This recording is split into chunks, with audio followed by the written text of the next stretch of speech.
si Yahweh El Shaddai! Mga kapatid, thank you, Brother Mike, to Sister Belen, and to all Bilardis family. Brother Mike, you're a precious gift God given to us.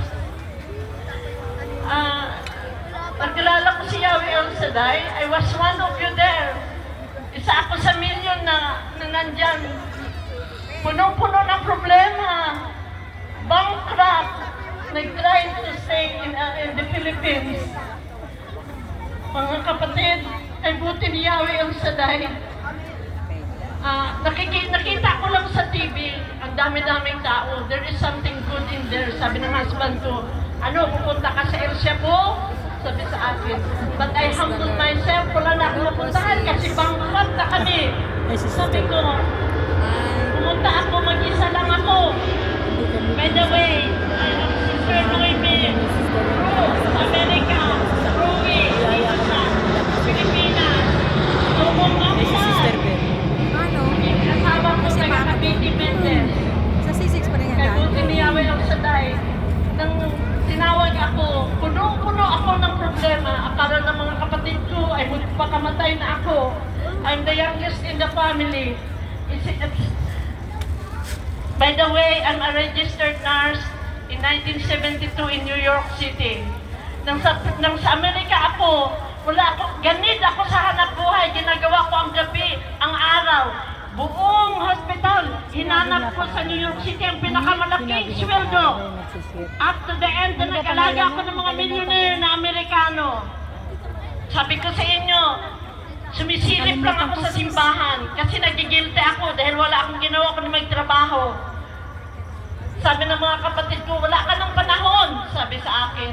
Hindi, nagsisimba naman ako, nag-rosaryo naman ako. Pero kay buti ng Panginoon, ang asawa ko, pabalik-balik dito sa Pilipinas. Every time bumalik siya, balik doon sa Amerika, bankrupt na naman. Bumalik ulit, bankrupt. Third time na, sabi sa akin, ayaw mo kasing umuwi, hindi ka nakipag-cooperate sa akin. Nagnegosyo kami ng spare parts ng eroplano. Sino magsabing hindi ka magyayaman? Kasi nakita ko isang parts, nakakatubo kami ng $10,000, $20,000. Kaya give up ko yung trabaho kung maganda sa Amerika. Ayaw ko sanang umuwi, pero sabi ko, I will try in the Philippines. Sabi niya sa akin, anyway, naglingkod na tayo kasi nagbubukas kami ng mga prayer group sa Amerika. 1981, nagbubukas kami ng Santo Niño, Lord of Pardon, Blessed Mother, buong East Coast na pupuntahan ng husband ko. Hindi siya nagtrabaho, pero ako lang ang trabaho ng trabaho. Umuwi dito, nag-try kami dito sa Pilipinas, na-found out ko na ang hanap buhay na ng husband ko is going down. Bumili, naging plunderizer siya ng marami ng pera, bumili ng sabungan, bumili ng nightclub, marami ng anak, marami ng asawa. Tinatago ng mga kamag-anak ko sa akin, pero awang-awa sila sa akin. Pero mga kapatid, talagang kay buti ng Panginoon. Alam mo nyo, dyan ako, sabi ni, saan si Brother Mike, tatakbo rin ako kasi I found peace beyond I cannot explain. Sabi ko, Lord, ang sarap pala dito. Sana maakay ko ang lahat ng asawa ko, ang buong anak ko, lahat maakay ko. Araw-araw hiningi ko kay Yahweh kasi wala nang galit sa puso ko. Ang plano ko noon, gigirahin ko yung mga babae ng asawa ko. Pero nawala yun sa isip ko. Nakatutok na ako kay Yahweh El Shaddai. Kung saan tatakbo sa EDSA, takbo sa Luneta, doon din ako. You just imagine mga kapatid, umuwi ako sa Mendez minsan, pupunta sa PICC, matapos ang gawain sa PICC, mga 11, 12 o'clock, wala naman, naiwanan na ako ng bus sa Baclaran. Ang ginagawa ko, sumasakay ako sa Bini Cruz, bumababa ako sa Aguinaldo Highway, mga 1 o'clock, sabi niya, hindi ka natatakot, baka kakidnapin. Wala na akong kinatatakutan kasi kasama ko na si Yahweh El Shaddai. Amen. Mga kapatid, hindi, wala na akong takot. Sabi ko, Lord, ito pala mga kapatid ko, tinulungan ako ng mga kapatid ako sa Aklan. yung mga bahay ng kapatid ko, yung kaunting mana ko, isinanla para matulungan ako kasi wala na kaming pera. Mga kapatid, 3 taon hindi na mabayaran. Sabi na galit ng mga kapatid ko, bumalik ka na sa Amerika, tanga ka na. Pero kung saan, ang ginakakala nila kasi sumasama na ako sa LSI kung saan every weekend mas yung wala akong pamasahe talagang tumatakbo ako. Hindi ako nag-absent. Sabi ni Brother Mike, yung utang ko umaabot na ng 300,000, sinanla ko yung bahay, hindi ko na mabayaran. Sabi ko, bumalik ka na sa Amerika. Sabi ng mga kapatid ko, anong ginagago ko na ng asawa mo? Pero nakilala ko si Yahweh El Shaddai. Pag sabi ni Brother Mike, isigaw ang pangangailangan nyo. Huwag kayo humingi ng kaunti. Humingi ka naman malaki pang bayad sa utang. Ganun ang ginagawa ko mga kapatid ko. Brother Mike, thank you so much. After a few months, nalaman ko ang mga utang ko bayad na. Yung pamangkin ko sa Abu Dhabi, nanalo ng Mercedes-Benz, sabi niya, ay, ibinta na natin itong kutsi na ito. Si Auntie may problema sa Pilipinas. Hindi ba gawa yun ni Yahweh El Shaddai? Kaya nalaman ko na lang, bayad ng utang ko. Pagdating ko sa Amerika, wala kami. Mga anak ko, hindi ko napaaral. Mga kapatid, hindi nakaapak ng college. At sabi ko, bibigyan ako ng bahay. Hindi ako Kasi pabayaan ni ano Yahweh sila na maging homeless. Kasi I used to have 3 houses. Bininta ko yung 2, dinala ang pera dito sa Pilipinas. Ngayon sabi ko, bankrupt, sabi ng mga kapatid ko, saan na yung pera mo? Wala ka na. Dati ang dami-dami mo pera, saan ka na? Natutulog yung mga anak ko sa carpet, ako sa sopa, sabihin ng isa sa pamangkin ko, Ante, kabibili lang namin ng sopa na yan. Sabi sa akin, baka masira yan sa kakahiga mo. Pero hindi ako nasasaktan kasi alam ko, ibabanghunin ako ni Yahweh El Shaddai. Sabi ko, alam mo, pag binago ka ni Yahweh, ayaw mo na mangutang, paibahin mo na ang outlook ng buhay mo. Sabi ko, babigyan ako ng bahay ni Yahweh. Pero ito mga kapatid ko, sabi ko sa pamangkin ko, i-check mo sa CRW kung magkano utang ko sa 5 years namin sa Pilipinas. I owe $25,000 sa mga American Express ko, yung lahat ng card ko hindi ko nabayaran. Kaya sa Amerika, imposible, mas 100 lang na hindi mo mabayaran lalabas sa TRW na hindi ka makahiram ng pera. Pero sabi ko, wala, pinalaya ako ni Yahweh. Wala akong sabi ng pamangkin ko, Ante, 25,000 ng utang mo, paano ka makabili ng bahay? Hindi, bibigyan ako ni Yahweh ng bahay. Hindi na ako pabayaang maging bankrupt. Alam niyo mga kapatid, si Brother Mike dumating sa LA, sabi ko sa mga anak ko, bihis kayo lahat, maski na wala tayong pera, mama, abay, nag-umpisa na ako magtrabaho ng mga 5 months, bihis kayo at pupunta tayo sa LA, pagpapalain tayo doon sa LA, darating si Brother Mike.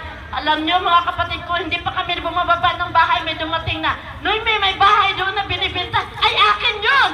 Sabi ko agad, pagbalik ko, pumunta kami sa bangko, mag-uutang, 130,000 lang, sabi sa akin ng bangko, paano ka makabili ng bahay? Last year, you only worked 6 months. You only have 28,000 to show. Kasi sa Amerika, hindi ka makautang kung wala kang 5 years na ipakita yung ano mo, yung kung saan ka nagtrabaho at magkano ang pera mo sa bangko. Paano ka i-down payment? Pero napakapatid, mabait ni Yahweh El Shaddai. Sabi ko, hindi, bibigyan ako ng bahay ni Yahweh. Sabi ng bangko, isama natin ang asawa mo, sabi niya. Parang 2 kayo, sabi ko. Pumayag ako. Alam niyo mga kapatid, lumabas sa TRW, ang insit na pangalan ko lahat, ang mga credit card ko, pumunta sa husband ko, tinamang bait ni Yahweh El Shaddai. Sabi ko, siguro hindi pa pinalaya ang husband ko sa utang. Sabi ko sa bangko, just take away my husband's name, me alone. Sabi ko, alam mo, nang tiningnan ang credit ko, wala, maski na isang zero dumating. Ang bait ni Yahweh El Shaddai, binigyan kami ng bahay kaagad. Ang bait niya. But hindi lang, it's not easy mga kapatid maglingkod.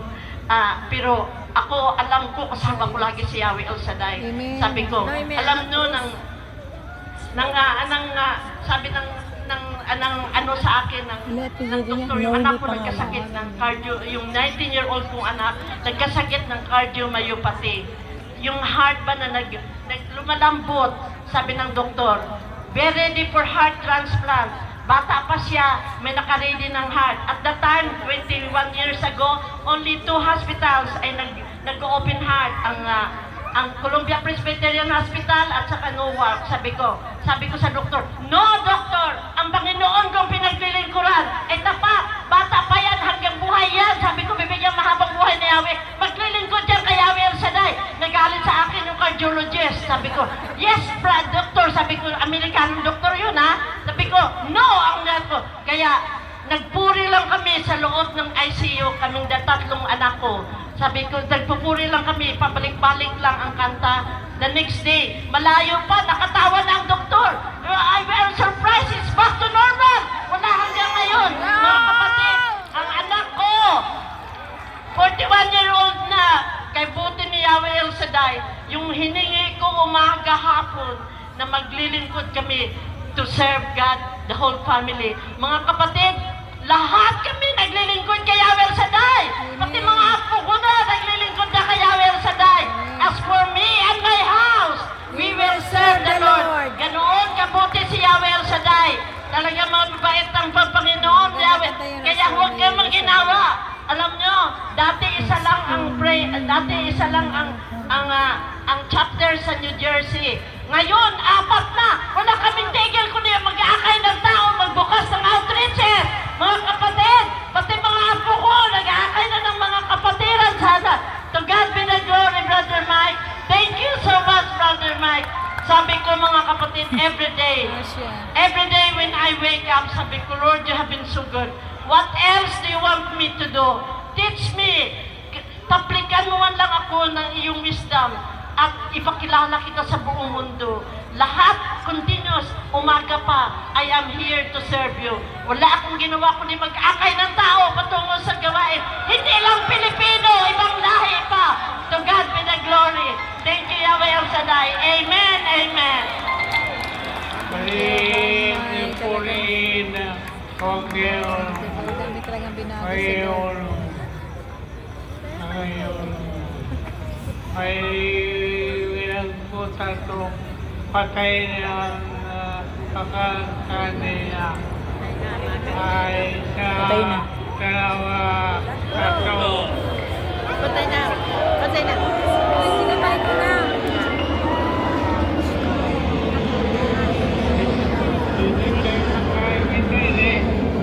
Sinatay ko na yung sa akin kasi kailangan meron pang kandila tira sa bahay.